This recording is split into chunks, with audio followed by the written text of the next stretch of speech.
Welcome to MB classes 8th class physical సైన్స్కి సంబంధించి notes చెప్పుకుంటున్నాం కదా. సో 4th లెసన్ కృత్రిమ దారాలు ప్లాస్టిక్లకు సంబంధించి బిట్స్ చూద్దామా. ఎస్, నూలు, పట్టు, ఉన్ని వంటి సహజ దారాలు మొక్కలు లేదా జంతువుల నుండి లభిస్తాయి. ఏంటివి? నూలు, పట్టు, ఉన్ని సహజ దారాలు. మానవులచే తయారు చేయబడిన దారాలను కృత్రిమ దారాలు లేదా మానవ నిర్మిత దారాలు అని అంటారు. కృత్రిమ దారం అనేది చిన్న యూనిట్లను కలిపి చేసిన ఒక గొలుసు వంటిది. ప్రతి యూనిట్ ఒక రసాయనము. కృత్రిమ దారం అనేది చిన్న యూనిట్లను కలిపి చేసిన ఒక గొలుసు వంటిది. ప్రతి యూనిట్ ఒక రసాయనం. అనేక చిన్న యూనిట్లు కలిసి ఒక పెద్ద యూనిట్గా ఏర్పడటాన్నే పాలిమర్ అంటారు. సో పాలిమర్ అనే పదము గ్రీకు పదాల నుండి ఉద్భవించింది. పాలి అంటే ఎక్కువ, మోర్ అంటే భాగము లేదా యూనిట్. సో పాలిమర్ అనే పదము పాలిమర్ అనే గ్రీకు పదాల నుంచి ఉద్భవించింది. పాలిమర్ పునరావృతమయ్యే అనేక యూనిట్లతో ఏర్పడుతుంది. ప్రకృతిలో లభించే పాలిమర్లు నూలు. ఇది సెల్యులోజ్ అని పిలువబడే ఒక పాలిమర్. అనేక గ్లూకోజ్ యూనిట్లు కలిసి సెల్యులోజ్ తయారగును. కృత్రిమ దారాలు రకాలు: రేయాన్, నైలాన్, పాలిస్టర్, అక్రలిక్. ఇవి కృత్రిమ దారాలలోని రకాలు. సో ఫస్ట్ రేయాన్ గురించి తెలుసుకుందాం. పట్టు పురుగుల నుంచి లభించే పట్టుదారం చైనాలో కనుగొనబడింది. పట్టుదారంతో తయారు చేసిన దుస్తులు చాలా ఖరీదైనవి. సో 19వ శతాబ్దం చివరి నాటికి శాస్త్రవేత్తలు పట్టు వంటి లక్షణాలు ఉన్నటువంటి దారాలను గుర్తించారు. రసాయన పద్ధతిలో కలపగుజ్జు నుంచి తయారు చేయు దారాలను కృత్రిమ పట్టు దారాలు లేదా రేయాన్ అని అంటారు. సో కృత్రిమ పట్టు ఎక్కడి నుంచి వస్తుంది? కలపగుజ్జు నుంచి వస్తుంది. ఇది సహజ వనరైనటువంటి కలపగుజ్జు అయినప్పటికీ మానవ నిర్మిత దారము. సో పట్టు కంటే చౌకైనది. దీనిని ఎన్నో రంగులు అద్దవచ్చు. రేయాన్ను నూలుతో కలిపి దుప్పట్లు తయారు చేస్తారు. రేయాన్ను ఉన్నితో కలిపి తివాచీలు తయారు చేస్తారు. దుప్పట్ల తయారీకి ఏమేమి వాడుతున్నాం? రేయాన్కి నూలు కలుపుతున్నాం, తివాచీలకు ఉన్ని కలుపుతున్నాం. నైలాన్ 1931వ సంవత్సరంలో ఎటువంటి సహజ ముడి పదార్థం ఉపయోగించకుండా తయారు చేయడం జరిగింది. నైలాన్ని నేలబొగ్గు, నీరు, గాలి నుంచి తయారు చేయడం జరిగింది. మొట్టమొదటి సంపూర్ణ కృత్రిమ దారం నైలాన్. నైలాన్ బలమైన, సాగే గుణం గల తేలికపాటి దారము.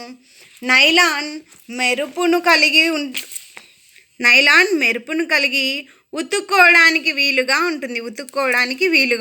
దుస్తుల తయారీలో ఎక్కువ ప్రాచుర్యం పొందిన కృత్రిమ దారం నైలాన్తో మేజోళ్ళు అంటే సాక్స్లు, తాళ్ళు, గుడారాలు, పళ్ళు తోమే బ్రష్లు, కార్షీట్ బెల్టులు, నిద్రకు ఉపయోగించే సంచులు, తెరలు ఇలాంటివి తయారు చేస్తారు.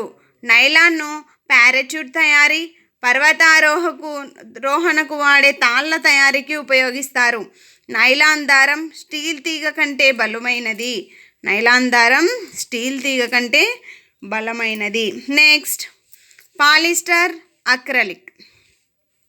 పాలిస్టర్తో చేసిన వస్త్రం సులభంగా ముడుచుకుపోదు. ఉతుక్కోవడానికి సులువుగా ఉంటుంది.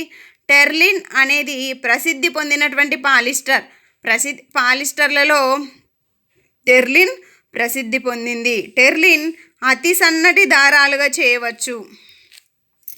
PET పాలీథిలిన్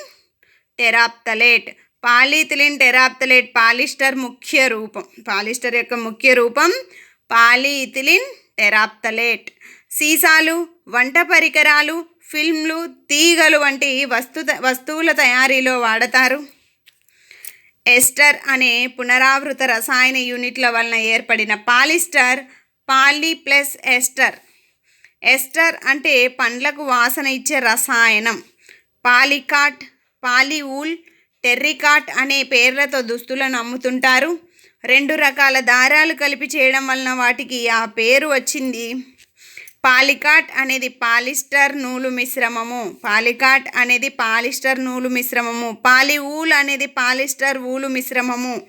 అక్రలిక్ అనే దారంతో శీతాకాలంలో వేసుకునే చలికోట్లు, శాలువలు, దుప్పట్లు తయారీలో వాడతారు అక్రిలిక్ అనే దారాన్ని. సహజ వనరుల నుండి లభించే ఊలు ఖరీదైనది, అక్రలిక్ చౌకైనది. సహజ వనరుల నుండి లభించే ఊలు ఖరీదైనది, అక్రలిక్ అనేది చౌకైనది.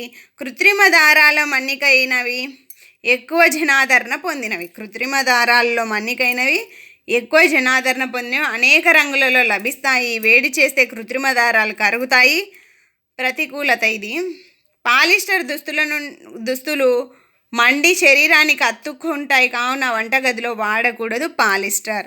ఈ దుస్తులు అంటుకోవడం ఘోర ప్రమాదకరానికి దారి తీస్తాయి అన్నది గుర్తుపెట్టుకోండి. పెట్రోకెమికల్స్ అనబడే పెట్రోలియం నుండి లభించే పదార్థాలను అనేక ప్రక్రియలకు గురి చేయడం వలన కృత్రిమ దారాలను తయారు చేస్తారు. కృత్రిమ దారాల యొక్క లక్షణాలు: త్వరగా ఆరిపోతాయి, మన్నికైనవి, చౌకైనవి, ఎప్పుడు కావాలన్నా లభిస్తాయి, సులభంగా వాడుకోవచ్చు. నెక్స్ట్ పార్ట్ 2 వీడియో ప్లాస్టిక్లకు సంబంధించి తెలుసుకుందాం.